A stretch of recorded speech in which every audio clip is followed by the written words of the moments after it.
예수님께서 언제 오실지 아무도 모르지만 때가 되면 예수님은 반드시 다시 오실 거예요. 예수님은 징조를 통하여 그날이 가까이 왔음을 알 수 있다고 하셨고 속히 오시겠다고 말씀하셨어요. 하지만 예수님은 우리가 생각지도 못한 때 마치 도둑같이 오실 겁니다. 이렇게 언제 오실지 모르기 때문에 우리는 우리의 일상을 잘 살아야 돼요. 동시에 언제라도 예수님을 맞이할 수 있도록 늘 깨어 있어야 됩니다. 그러다 때가 되면 예수님은 나팔소리와 함께 하늘에서 구름 타고 내려오실 거예요. 예수님은 영광의 보좌에 앉으셔서 모든 사람을 좌편, 우편으로 나누고 그들을 심판하실 겁니다.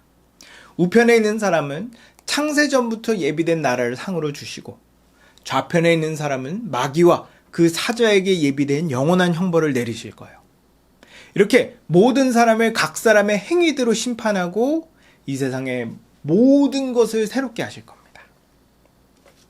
자, 그럼 예수님께서 모든 심판을 마치고 최종적으로 완성하실 하나님 나라는 어떤 모습일까요? 요한계시록 21, 22장은 하나님께서 모든 죄악을 심판하시고 마침내 완성될 하나님 나라에 대한 내용이 나옵니다.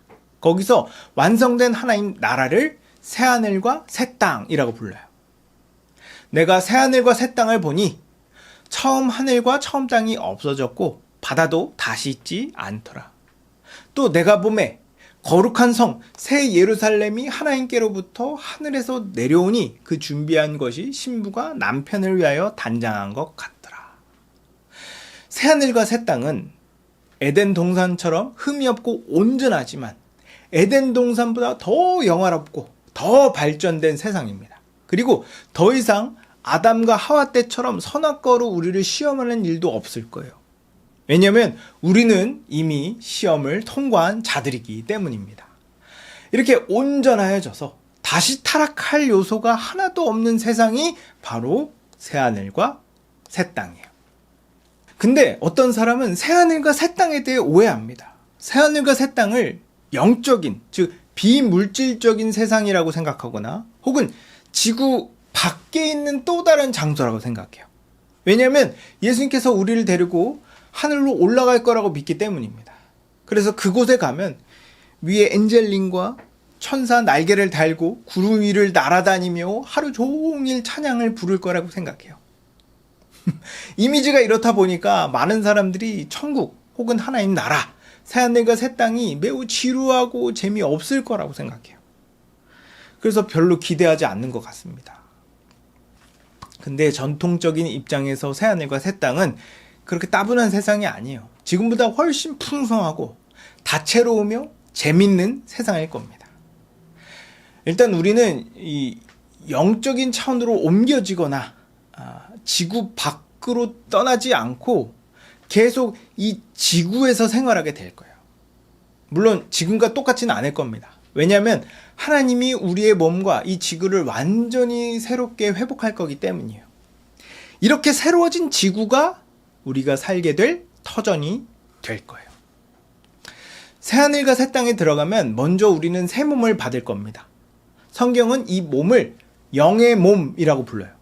영의 몸은 비물질적인 몸이 아니라 죄로 오염된 연약한 육체의 반대말이에요. 그래서 지금처럼 막 병에 걸리거나 관절이 닳는다거나 늙거나 죽지 않을 겁니다. 아무리 많이 먹어도 살찌지 않고 내가 보기에도 남이 보기에도 딱 좋은 몸과 체형일 거예요. 얼굴도 내가 가진 고유한 개성을 유지하면서 질서 있고 아름다운 얼굴일 겁니다. 막 피부 트러블도 없고 막 탈모도 없고 시력이 나빠서 안경 쓸 일도 없을 거예요. 장애나 신체적 결함이 있었던 사람도 전부 온전하고 완전한 육체를 받아 이 신체적인 자유를 누리게 될 겁니다. 정신적인 고통에 시달렸던 사람들도 자유함을 누리게 될 거예요. 요한계시록 21장 4절에 보면 모든 눈물을 그 눈에서 닦아주시니 다시는 사망이 없고 애통하는 것이나 곡하는 것이나 아픈 것이 다시 있지 아니하리니 처음 것들이 다 지나갔음이러라고 말해요. 새하늘과 새 땅에서는 오늘날 많은 사람들이 겪고 있는 우울증, 불안증, 조현병, 트라우마 등등 정신병은 없어지고 늘 마음에 의와 평강과 희락이 가득할 겁니다. 새하늘과 새 땅은 땅에 내려진 저주가 제거됐기 때문에 먹을 것도 넘쳐나고 이상기후도 없고 더 이상 동물들이 사람을 두려워하거나 적대하지 않을 겁니다. 그래서 모기가 피를 빨아먹는다거나 사나운 맹수가 사람을 공격하지 않을 거예요. 오히려 우리가 이 사자를 타고 산을 뛰어넘는다거나 고래를 타고 바다를 횡단할지 모릅니다. 먹을 것도 지금과 비교할 수 없을 정도로 종류와 양이 많아질 거예요. 지금도 제가 살면서 먹은 음식보다 안 먹어본 음식이 종류가 훨씬 더 많아요. 근데 다음 세상에는 지금 존재하는 식재료보다 훨씬 더 다양하고 맛있는 식재료들이 수천, 수만 배가 많아질 거라고 생각해요. 그럼 매일매일 새로운 걸 먹어도 수백, 수천 년이 걸릴지도 모릅니다. 이렇게 먹을 것과 자원이 넘쳐나기 때문에 다음 세상에서는 더 이상 생존을 위해 일할 필요가 없어요. 그럼 당연히 돈도 필요 없겠죠. 그래서 그곳에서는 그동안 우리가 돈이 없어서, 기회가 없어서, 시간이 없어서 할 수 없었던 것을 아무 제약도 없이, 원 없이 할 수 있습니다. 저도 지금 배우고 싶은 게 되게 많은데 뭐 하나 배우려면 돈도 많이 들고 새로 배우기에는 시간과 여유가 없어서 포기한 게 한두 가지가 아니에요.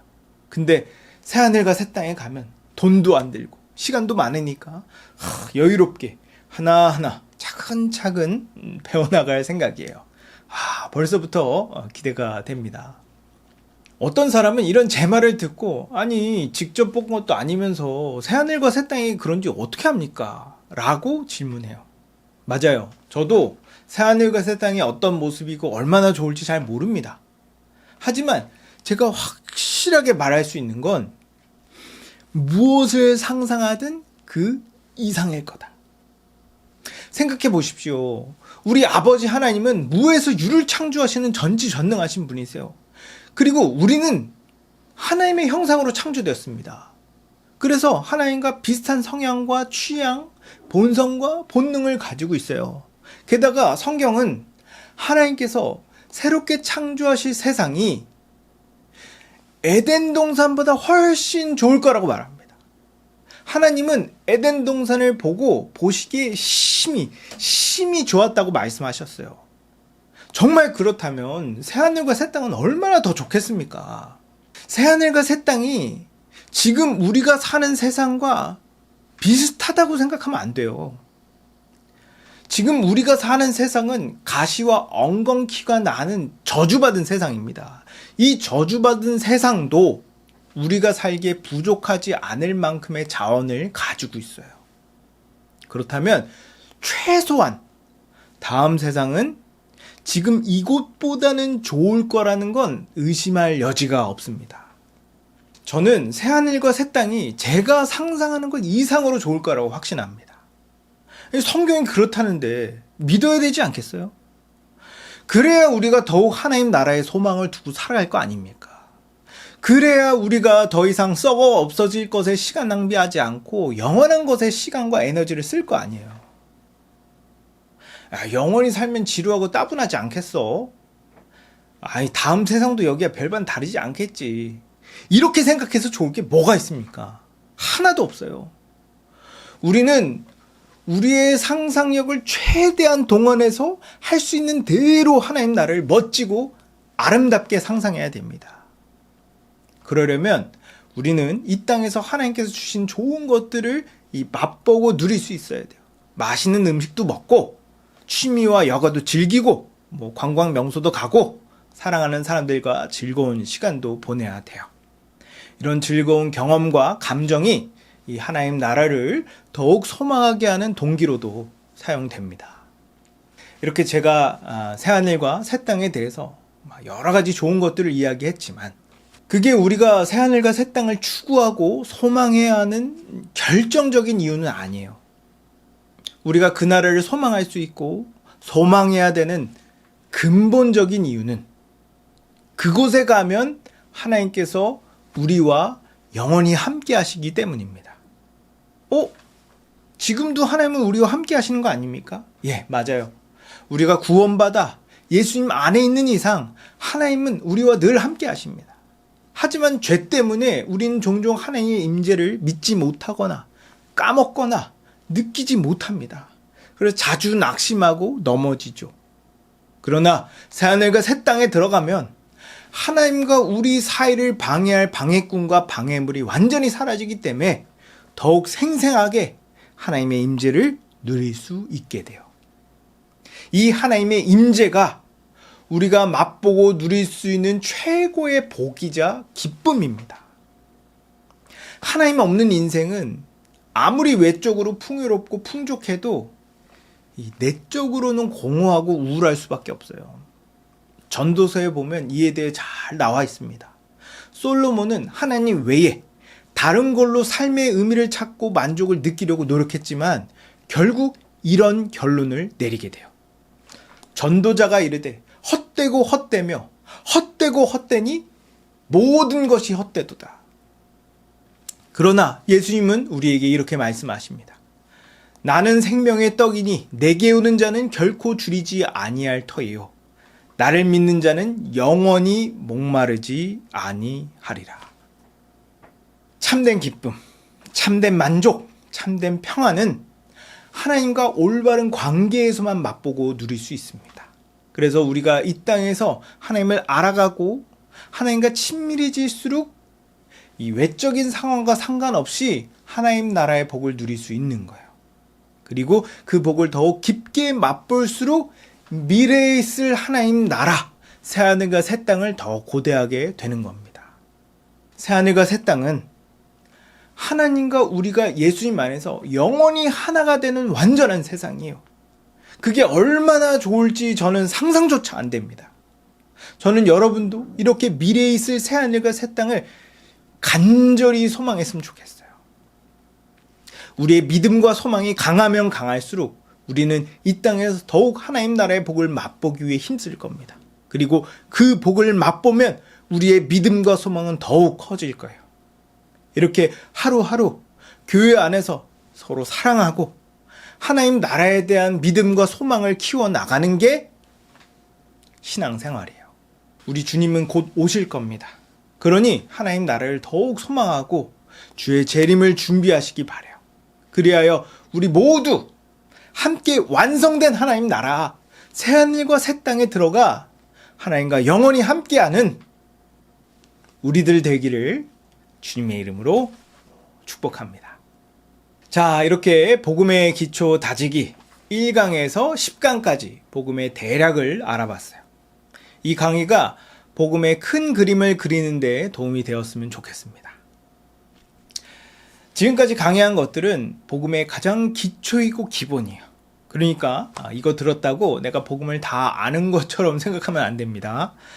우리가 배운 복음의 기초 다지기의 구조, 즉 창조, 타락, 십자가, 부활, 믿음, 연합, 교회, 사랑, 고난, 완성은 여러분들에게 성경적인 세계관을 형성하고 올바른 신앙생활을 할 수 있는 신학적인 틀을 제공해요. 그러니까 확실히 숙지할 수 있도록 자세히 많이 들으시길 바랍니다. 그리고 성경을 공부하면서 이 기초 위에 조금씩 살을 덧붙이시길 바라요. 그러면 성경을 더욱 깊게 이해할 수 있는 통찰력도 생기고 진리를 분별할 수 있는 분별력도 좋아지며 주변 사람들에게 복음을 체계적이고 풍성하게 전할 수 있게 될 거예요. 저는 지금까지 이 내용으로 복음을 수없이 전하고 가르쳤는데 가르칠 때마다 은혜가 넘치고 믿음이 깊어지는 것을 경험합니다. 신앙을 키우는데 복음을 직접 가르치는 것만큼 좋은 건 없는 것 같아요. 그러니 이 복음의 기초 다지기 영상을 자주 보시고 잘 활용하셔서 하나님 나라의 복을 풍성히 누리고 예수 그리스도의 십자가 복음을 널리 전하는 여러분 되기를 주님의 이름으로 축복합니다. 그동안 복음의 기초 다지기 영상을 시청해 주신 모든 분에게 감사 인사를 드리고 앞으로 더욱 유익하고 좋은 콘텐츠로 여러분을 찾아뵙도록 하겠습니다. 지금까지 건강한 목사였습니다. 감사합니다.